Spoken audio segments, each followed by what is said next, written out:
All right, guys, so we just did our first BRRRR. Congratulations. If you've been following the steps, that is awesome. Congratulations. This is like the first step to the best real estate strategy, in my opinion.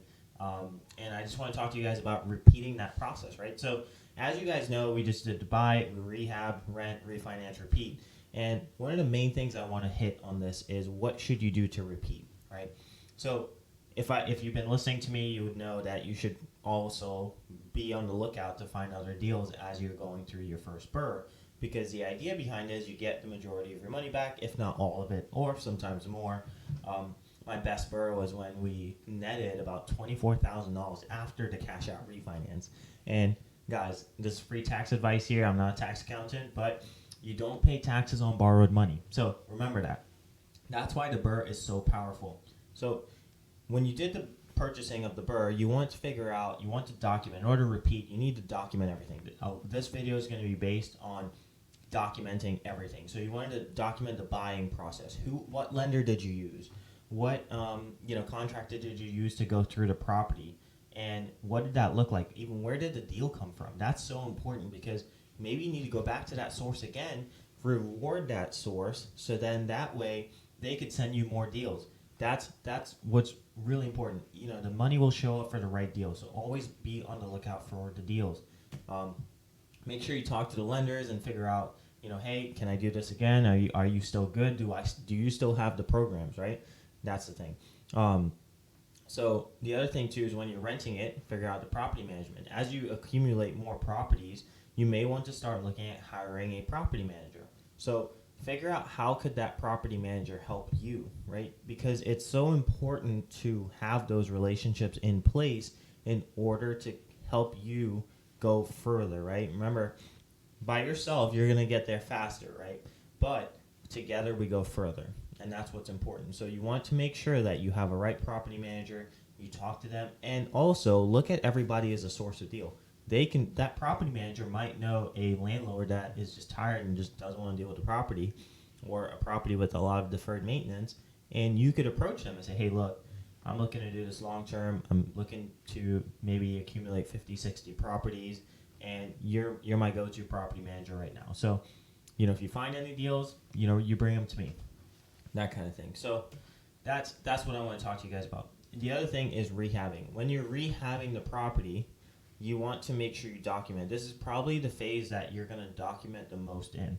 So, and with this, like, you got to have sort of a recipe book. That's the way I look at it. Is like, what does my recipe look like for a kitchen? What does my recipe look like for a bathroom?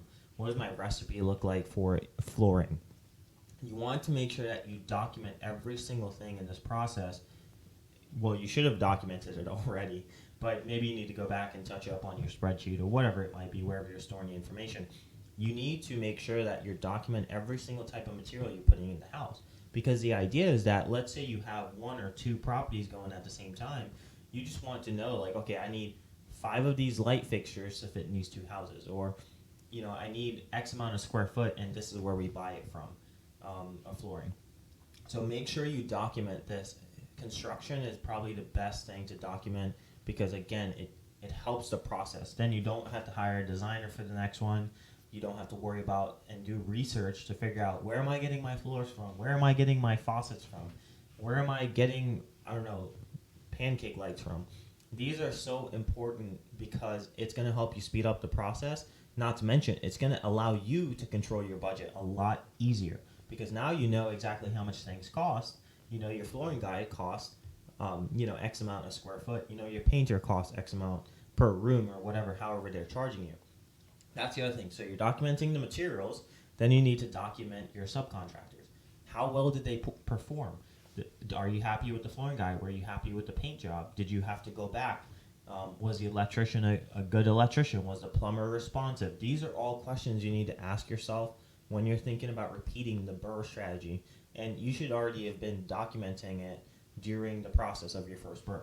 So make sure you reach out to the subcontractors as well and say, hey, look, Mr. Plumber, I thought you did an amazing job. You're very crafty, but I'm looking to do this again, and I just want to know if you could perform on it. You were a little bit late here, and we needed you, and I couldn't get a hold of you. So can you can you perform on the next one if we hire you? And you'd be our go-to plumber. And people will either respond one of two ways. Like, look, man, I'm so busy, I can't promise you anything. Or they might say, yeah, absolutely, I'm sorry. We were just super busy then, and I will do a better job of doing that. And you always reward people that want to get better, right? At the same time, during this process, you should have multiple people for each position. So you're not only going to have one plumber or one electrician, because guess what? If something happens to that plumber or that electrician, then you need another one. You cannot be 100% dependent on them. So you need to have a backup. So then at the same time, you should be going out and networking, looking for more plumbers, more electricians, more flooring people, more painters, more carpenters, tile people.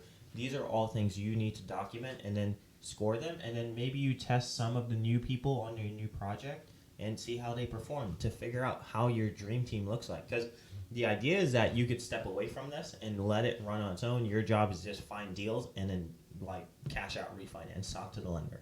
So that's the idea you want to get behind the BRRRR strategy, especially because it is very scalable. So again, documentation is really important. Then you want to also, as you're repeating the process, you want to show people your product. Maybe you have other investors that want to invest with you. So show them what you've been doing, because you would have had the Matterport done. You would have had some pictures taken and that kind of thing. The other thing with renters, you want to keep up with your renters and talk to them and say, hey, what's going on with the property? Are you happy? Is there anything that could have done better? And they might say, well, I like those towel hangers, but the flooring in the bathroom are just starting to peel up. So then hey, I shouldn't use that material anymore, or maybe something went wrong with install. So always ask for feedback, especially from your tenant, because they're living there. And a lot of these projects, you're not living in the property, so you don't know exactly how it's going to hold up. And I will tell you guys, materials hold up differently in different homes and different people. So, think about the longevity as you're selecting materials, going back to their construction phase. But think about the longevity of the materials and how long it actually takes you, and how long it holds up. Remember, we talked about cabin grade hardwood floors, and that will hold up better than carpet. Then you want to go back to your lender and say, hey, look, again, I did a cash out refinance with you. I want to make sure I can do it. I was talking to a guy the other day, and he has 2 BRRRRs going right now, and he was trying to figure out how he can do it, right? He was in between sort of traditional investing and sort of BRRRR, but I was like, no, you need to do a cash out refinance so you can get your money back. And he's like, what? I was like, yes, you need to do that. So talk to the lenders and make sure that you can continue to do this, because you want to know when you're hitting limits and when you're hitting lending limits, and when you might have to switch programs. You might have to go to a different lender. You may have to go to a commercial lender versus a residential lender. So make sure that you think about this. Stay in constant communication with your lender. Get approved again, right? Go get another pre-approval, even if you don't have another deal, because it's better to be ready for an opportunity rather than not be ready for an opportunity and the opportunity comes, okay? Because you'll miss that opportunity. So always be ready for the next opportunity. So I thought, if you guys did a BRRRR, definitely comment below. Would love to see, how this helped you and whatnot. But the BRRRR strategy is such a cool strategy, and the idea behind it is that you continue to do it because you get your money back, because you constantly have your money, working for you. Not to mention, each property, you're leaving 20-25% equity in that property, right? So you have $0 in it, ideally, and you have 20% equity in the property. So I know this video was helpful, guys, and I'm sure you guys are going to do great doing your BRRRRs. Would love to hear about them. Definitely comment below and whatnot. Let me know what's going on, or if you guys have any questions, I am happy to help. Hit that subscribe button below, like, follow, comment, and I'll see you on the next one. Take care.